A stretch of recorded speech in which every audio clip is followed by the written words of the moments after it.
এই প্রচণ্ড গরমে ঠান্ডা ঠান্ডা বেলের শরবতটি শরীরের জন্য খুবই উপকার এবং স্বাস্থ্যকর। এই গরমে বেলের শরবত খাওয়ার একটু বেশি বেশি চেষ্টা করবেন। বেলের শরবত না খেতে পারলে যে কোনো শরবতই বেশি বেশি করে খাবেন, এতে করে শরীরের খুবই উপকার হবে। তো চলো বন্ধুরা, সিম্পল এই বেলের শরবতটি তৈরি করতে চলে যাই। প্রথমে একটা বেল নিয়ে নিয়েছি, আর এই বেলটা আমাদের গাছের বেল, একদম গাছ পাকা বেল, গাছ থেকে পড়েছে সেই বেলটাই নেওয়া হয়েছে।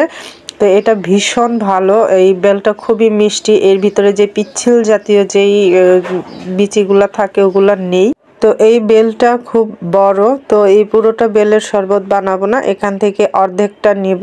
এবার আমি একটা চামচের সাহায্যে বেলের আঁশগুলো উঠিয়ে নিচ্ছি। আর এটার যেই চারাটা আছে, যে চারা বলে বা যে খোলটা বলে, খুবই পাতলা। আর এই বেলটা এতটা ভালো যে আমি আগে এই বেলটা, জাতি বেলটা খেতাম না, তো এখন খাই, খুব ভালো লাগে আমাদের গাছের বেলটা। তো এটা থেকে পুরোটা নিয়ে নিচ্ছি, দেখুন একদম অবশিষ্ট কিছুই নেই, খুবই সুন্দর। তো আমি আরও একটু নিয়ে নেব, এখান থেকে অর্ধেকটা নিব আর অর্ধেকটা রেখে দেব, পরের দিন আবার করে দেব। বিশেষ করে এই বেলের শরবতটা আমার হাজব্যান্ডের জন্য তৈরি করছিলাম, সে যেহেতু প্রচণ্ড গরম থেকে আসে তার জন্যই তৈরি করছিলাম। তো আমার বেলটা নেওয়া হয়ে গেছে, এখানে আমি 2 গ্লাস পানি দিয়ে দিচ্ছি, যেহেতু আমি 2 থেকে 3 গ্লাস শরবত করব, এখানে 2 গ্লাস পানি দিয়েছি, 3 গ্লাস শরবতের বেশি হয়ে যাবে। তো এখানে দেখুন আমি এগুলোকে হাতে করে নিচ্ছি। অনেকে আছে ব্লেন্ডারে করে, ব্লেন্ডারে কখনই বেলের শরবত করবেন না। ব্লেন্ডারে বেলের শরবতটা করলে এটার যে বিচিটা আছে ওটা ভেঙে গিয়ে খুব তেতো তেতো একটা ভাব লাগে, খারাপ লাগে।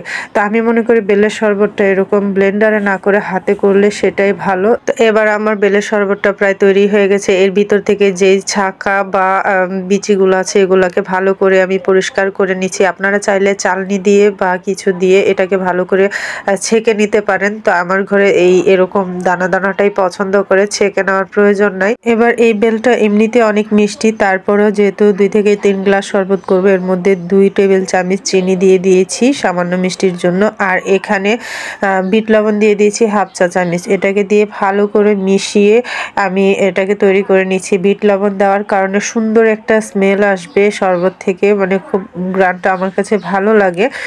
তো এবার আমার শরবতটা একদম কমপ্লিট হয়ে গেছে, আমি আপনাদের 2টো গ্লাসে ঢেলে দেখাচ্ছি। এই বেলের শরবতটা বানাতে পারে না এমন কেউ নেই, এটা সিম্পল একটা বেলের শরবত, সবাই বানাতে পারে। তারপর আপনাদের সাথে শেয়ার করলাম যে আমার ঘরে যেটা বানাই সেটা আপনাদের সাথে শেয়ার করি, সেই কারণে শেয়ার করা। তো বন্ধুরা, এই গরমে সবাই বেশি বেশি করে ঠান্ডা জাতীয়, শরবত জাতীয় খাবার খাওয়ার চেষ্টা করবেন, যাতে করে শরীর এবং পেট দুটোই ভালো থাকে। তৈরি হয়ে গেল আমার সিম্পল বেলের শরবত। তো আশা করি আপনাদের ভালো লেগেছে। যদি ভালো লেগে থাকে অবশ্যই একটা লাইক করে দেবেন। আর এতক্ষণ পর্যন্ত ধৈর্য ধরে যারা আমার ভিডিওটার সঙ্গে ছিলেন তাদেরকে জানাই অসংখ্য ধন্যবাদ।